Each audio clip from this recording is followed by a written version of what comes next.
What's up, guys? С вами Orifall. В этом видео я буду рассказывать про сюжет вроде как самой известной части Call of Duty. Речь пойдет про Modern Warfare 2. Надолго затягивать не хочется, так что я приступаю. Вначале нам сообщают, что прошло 5 лет после событий, описанных в игре Call of Duty Modern Warfare. В России ультранационалисты все-таки победили в гражданской войне, даже несмотря на гибель своего лидера Имрана Захаева. А НАТО после ядерного взрыва и усиления позиций международного террориста Владимира Макарова решили организовать оперативно-тактическую группу 141, во главе которой поставили генерала Шепарда, который во время этого же самого взрыва потерял 30 тысяч морпехов. Главной целью этой ОТГ является предотвращение терактов по всему миру. Кстати, в ролике по первой части я не сказал, что в эпилоге мы играли как раз таки за ОТГ 141. А если вы еще не посмотрели ролик по первой части, то я вам рекомендую ознакомиться сначала с ним. Сделать это можно по всплывающей подсказке справа вверху экрана или по ссылке в описании к этому видео. А после я жду вас здесь. Приятного просмотра. Вернемся к сюжету. В ОТГ-141 принимают только лучших бойцов, а командиром становится уже знакомый нам по первой части боец САС, капитан Джон Мактавиш, под позывным Soap. Вообще, сюжет Call of Duty Modern Warfare 2 разделяется на 7 дней, так что, пожалуй, я буду следовать им, чтобы хоть чутка ощущение времени присутствовало. Ну и значится день первый. Мы на американской военной базе в Афганистане. Наблюдаем за рейнджером Джозефом Алленом, рядовым первого класса. Хотя давайте я лучше сразу скажу, а дальше отвлеку вас всего разок. Не забывайте, пожалуйста, поставить лайк и, если есть желание, подписаться на канал. За прожатый при подписке колокольчик и комментарий под этим видео низкий поклон каждому. Все это очень помогает развитию канала. Большая благодарность всем тем, кто не поленился и поддержал. Ну а для мультимиллионеров в описании есть ссылка на донат, где вы можете поддержать меня финансово.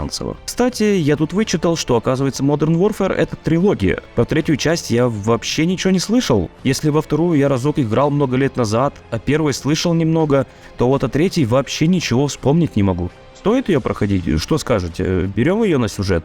Так вот, мы играем за рейнджера Джозефа Аллена. В наши задачи входит показать новичкам, как держать в руках винтовку и как использовать штуку под названием граната. После чего нас посылают на другой полигон для прохождения полосы препятствий. Все это необходимо для того, чтобы генерал Шепард взял нас в свой элитный ОТГ-141. Но сразу после прохождения теста на базе звучит тревога, и мы отправляемся на задание по зачистке города от боевиков. Туда нас игра и переносит, где мы наблюдаем, как оглушенного взрывом Аллена поднимает генерал Шепард. А вот что сам генерал армии США делает в этом богом забытом месте, решительно непонятно. Ну да ладно. Отстреляв пару магазинов и дождавшись, пока спецмашина проложит мост, мы поднимаемся на эстакаду и садимся за вот такого вот малыша, размещенного на крыше Хаммера. После чего можем лицезреть каких-то муравьев, бегающих по крыше высотки. Как вдруг туда прилетает разрывной подарочек, выпущенный с мимо пролетающего самолета. Далее мы проезжаем по городу до момента, пока по нам не начинают открывать огонь местные боевики. Сначала нужно отстреливать негодяев с машины, а после ее уничтожения делать все то же самое уже самолично. Продавшись до другого конца города, отряд встречается с Шепардом, который говорит, что Аллен, боец, за которого мы играем, если кто-то забыл, прошел отбор в ОТГ-141, и он забирает нас под свое командование. Нас переносят во второй день. Мы наблюдаем за Соупом и Роучем, которые находятся в горах Казахстана. Их цель – русская авиабаза, куда перенесли сбитый спутник, с которого нужно забрать некий важный модуль. Играем мы за Роуча под именем Гарри Сандерсон. Я тут вычитал, что этот спутник предназначен для противовоздушной обороны США и Канады, и внутри него есть модуль системы автоматического контроля. А вот в случае взлома этого самого модуля можно незаметно, ну или почти незаметно, перекинуть свою армию на территорию Америки. И чтобы предотвратить подобную херню, и были отправлены бойцы ОТГ-141. Мы под покровом снежной бури при помощи датчика сердцебиения пробиваемся через базу, минируем топливный склад и направляемся к ангару, где и лежит нужный нам спутник. По пути, понятное дело, выкашивая половину базы. СОП принимается ковыряться в спутнике, говоря нам проверить второй этаж. Там мы и находим нужный нам модуль. Но, как окажется после, мы не успели, и он уже взломан русскими. Только подобрав нужную штукенцию, мы слышим, как ворота в ангар начинают открываться, и нам приходится прибегнуть к плану Б. Нюхай бебру! Далее мы разваливаем кабины воякам, пробивая себе путь к отходу, пока вдруг не сталкиваемся с чуваками на снегоходах. На этих же снегоходах мы начинаем отступать к точке эвакуации. Кстати, это довольно необычный опыт. Так мало того, нам еще и отстреливаться позволяют. А про прыжок с импровизированного трамплина через расщелину в горах я вообще помолчу. Просто кайфы. День третий. Ни слова по-русски. Тут я должен попросить всех особо впечатлительных перемотать ролик на время, написанное на экране. Пока вы это делаете, всех остальных я введу в курс дела. Тот самый рейнджер с начала игры, Джозеф Аллен, был внедрен в банду Макарова. Как я рассказывал чуть ранее, Макаров – международный террорист. Так вот, Макаров решил устроить теракт в международном аэропорту имени Имрана Захаева в Москве. Они убивают бойцов ФСБ и гражданских. В итоге, дойдя до намеченной точки отхода, все садятся в машину скорой помощи, а Макаров убивает Аллена, зная, что он подставной агент, внедренный в его организацию. Макаров оставляет Аллена умирать в аэропорту, тело которого находит ФСБ. А тело американца с оружием на месте теракта вряд ли может положительно влиять на отношения между странами. На самом деле, эта миссия довольно жуткая. Разрабы смогли передать атмосферу. В игре, кстати, есть еще один подобный момент, вот он на экране, но о нем будет позже. Игра переносит нас в день 4, а точнее Рио-де-Жанейро, город в Бразилии. ОТГ-141 отправились за Рохасом, помощником Макарова. И все это только чтобы выйти на самого Макарова. Сначала мы отлавливаем правую руку Рохаса, пуская ему пулю в ногу. После чего Соуп и Гост закрываются с ним в гараже для допроса, а нас отправляют в район, где может скрываться Рохас. Далее нам предстоит пробиваться через толпы противников, пытаясь догнать Рохаса, где в итоге на него прыгнет Соуп, остановив его. Теперь нас снова переносят. В этот раз на территорию США. Все так же день 4. Буквально спустя 3 часа. Бойцы докладывают, что наблюдают сотни неопознанных объектов. При этом их радары ничего не показывают. Мы в Вирджинии, США. Играть нам предстоит за Джеймса Рамиреса, бойца батальона рейнджеров. И тут мы видим, что началось полномасштабное вторжение России на территорию США, а радары ничего не засекли как раз таки из-за того, что русские чуть ранее взломали модуль спутника. А вообще, сначала я думал, что поводом для нападения является теракт в аэропорту, но потом до меня дошел тот факт, что русские сбили спутник за день до теракта, а это значит, что русские уже готовили что-то подобное и просто ждали повода. Или все произошедшее было просто спланировано. Давайте так, я не хочу заниматься тут СПГСом, так что если вы знаете чуть больше о тех мыслях, которые меня посетили, напишите в комментариях. Да и вообще-то все могут написать, что думают по поводу и без, но они, к сожалению, ленивые жопки. Да-да, так что всем спасибо, кто переборол себя и написал комментарий. А если вы еще и подписались на канал и поставили лайк, то низкий мой поклон вам.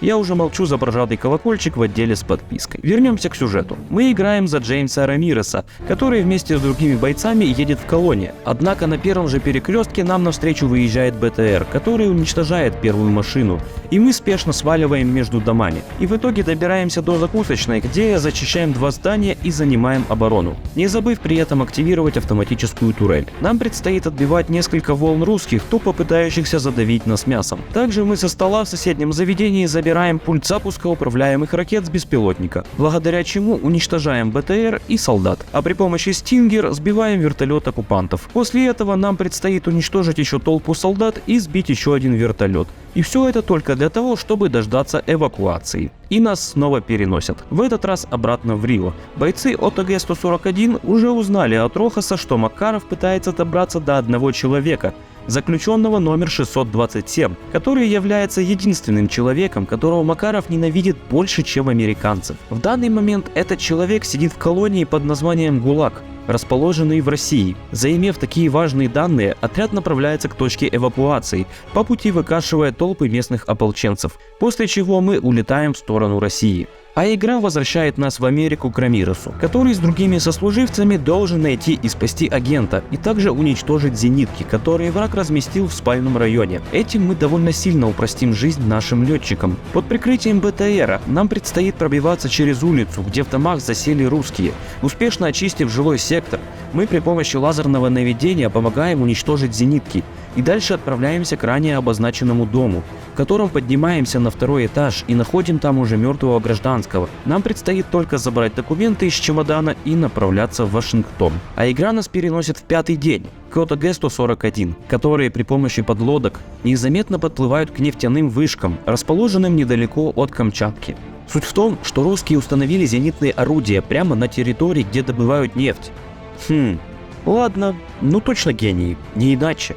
В общем, на этих вышках русские установили свое ЗРК, при этом удерживают в заложниках местных работяг, и теперь прикрываются ими как щитом. Мы по стелсу избавляемся от охраны внизу и при помощи вот такого вот квадрата подрываем двери, в итоге освобождая вышку. После чего забираемся в вертолеты и продолжаем свой путь в сторону России, а точнее Камчатки. Там находится ранее упоминаемый ГУЛАГ, где и держат заключенного номер 627. Сам ГУЛАГ из себя представляет крепость на берегу моря, где русские держат особо опасных заключенных. Мы с другими чуваками на вертолетах в сопровождении истребителей подлетаем к крепости. Истребители подрывают радиовышку, а мы разбираемся с охраной на стенах и наблюдательных постах. После чего нас высаживают в самом центре тюрьмы, и мы направляемся к указанной точке, где подрываем стену нужной нам камеры, а находим мы там капитаном, мать его, Прайса. То есть все это время тем самым человеком, которого пытался достать Макаров, был наш капитан Прайс. Вау. Соуп отдает Прайсу его любимый кольт,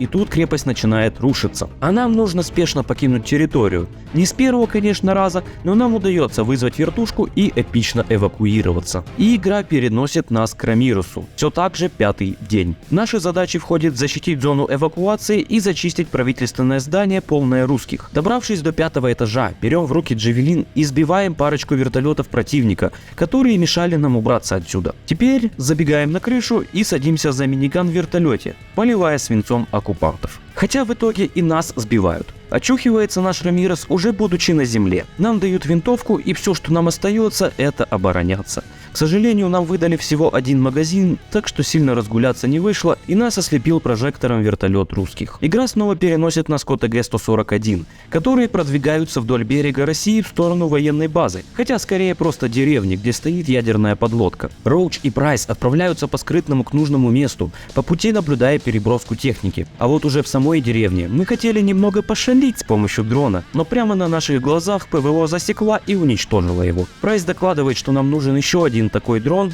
и идет самостоятельно разбираться с противниками. Ну а нам-то что, выбора нет, прыгаем следом и идем раздавать свинцовые подарочки. В конце концов, зачистив деревню, мы понимаем, что не успели, ведь прямо на наших глазах происходит запуск ракеты. А нас переносят обратно в шкуру Рамиреса, который, как мы помним, остался в вертолете после его крушения. Снова проживаем момент со стрелом вечно прущих русских и снова вертолет, который нас слепит. После чего нас в очередной раз переносят, однако в этот раз к астронавту, который наблюдает за Землей с МКС, а также за некой движущейся вспышкой. Эта вспышка и есть та самая ракета, выпущенная с подлодки. Как мы можем видеть, ракета взрывается в атмосфере, а астронавта взрывной волной откидывает от Земли, попутно уничтожая МКС. И снова перенос к Рамиресу, где мы видим этот самый взрыв уже с другого ракурса. Наш оптический прицел отключается, а все летающее, что было в небе, начинает падать, устраивая нам железный дождь. Понимая, что из-за электромагнитного импульса вся техника в зоне боевых действий вышла из строя, американская армия отправляет истребители, а нам, чтобы остаться в живых, нужно пробиться на крышу здания и подать своим сигнал зажженными фаерами. Переломив ход войны, было принято решение достать супостата, замешанного во всей этой жести. Речь идет о Макарове. Разведка сообщает, что у него есть всего 2 места, где он может залечь на дно, так что бойцы ОТГ-141 принимают решение разделиться. Прайс и Соуп отправляются на кладбище самолетов в Афганистане, а Роуч и Гост на границу Грузии и России. Начнем с последних. День 6. Отряд находит дом Макарова, где видят его комп, с которого начинают при помощи специального устройства скачивать абсолютно все данные, в это же время отражая атаки русских. В итоге, скачав все данные, отряд начал движение в сторону точки эвакуации, по пути скашивая еще толпы солдат. Роуч наступает туда, куда ему явно не следовало, и его сильно оглушает, а Гоуст тащит своего товарища к вертолету, откуда на удивление выходит сам генерал Шепард. Он интересуется успехом операции, после чего выстреливает из своего револьвера в Роуча, а Гоуст, к сожалению, не успевает ничего предпринять и тоже получает пулю. Шепард забирает устройство со всей информацией и командует избавиться от тел. Роуча и Гоуста кидают в яму, обливают бензином, и предатель, докуривая сигару, кидает ее в нас, поджигая бензин. На этом и заканчивается история Гарри Роуча Сандерсона и Саймона Гоуста Райли. Все так же день 6. Игра переносит нас на кладбище самолетов к Соупу, который наблюдает, как наемники Шепарда уничтожают людей Макарова. Тут немного поясню. Шепард решил воспользоваться глобальным кризисом, а именно войной, чтобы объявить себя единственным героем. А так как он слишком лично принял потерю 30 тысяч морпехов от ядерного взрыва в неназванной стране Ближнего Востока 5 лет назад, он решил таким образом отомстить, избавившись от всех причастных. А Роуча и Госта он убил из-за того, что в компе Макарова могли быть файлы, прямо указывающие на него. Надеюсь, не сильно завернул. Если я где-то ошибаюсь, милости прошу в комментарии. Так вот, Соуп добегает до Прайса, который уже вместе с нашим главным информатором Николаем подготовил нашу доставку к базе Шепарда. Это пещеры в горах Афганистана, а узнаем мы о местоположении его базы довольно простым методом. Прайс просто берет и напрямую связывается с Макаровым и просто спрашивает о Шепарде. Макаров, понимая, что выдав предателя, он выиграет немного времени себе, сообщает координаты базы. День 7. Мы уже находимся в районе базы Шепарда. Пройдя через сотни наемников, Прайс и Соуп добираются до гада, но он был уже готов, тут же прыгает в катер и пытается скрыться. Нам делать нечего, мы садимся за штурвал лодки, а Прайс на нос, и бросаемся в погоню. В итоге к Шепарду на помощь прилетает вертолет, куда тот заплывает, а впереди как бы водопад, и как бы все. Но Прайсу удается подбить вертолет, а мы даем полный назад, однако мощности этого суденышка недостаточно, так что мы падаем вниз.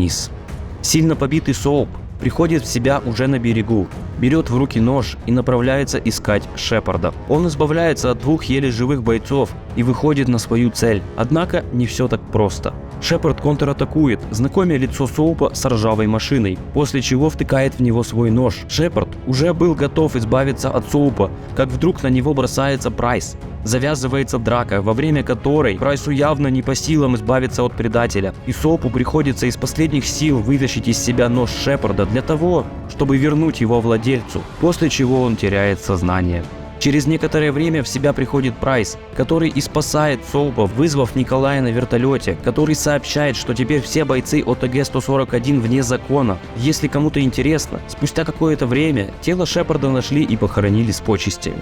На этом моменте и подходит к финалу история Call of Duty Modern Warfare 2. Надеюсь, на этом моменте хоть кто-то да и остался. Не забывайте подписаться на канал, поставить лайк и написать комментарий, что вы досмотрели аж до конца. И...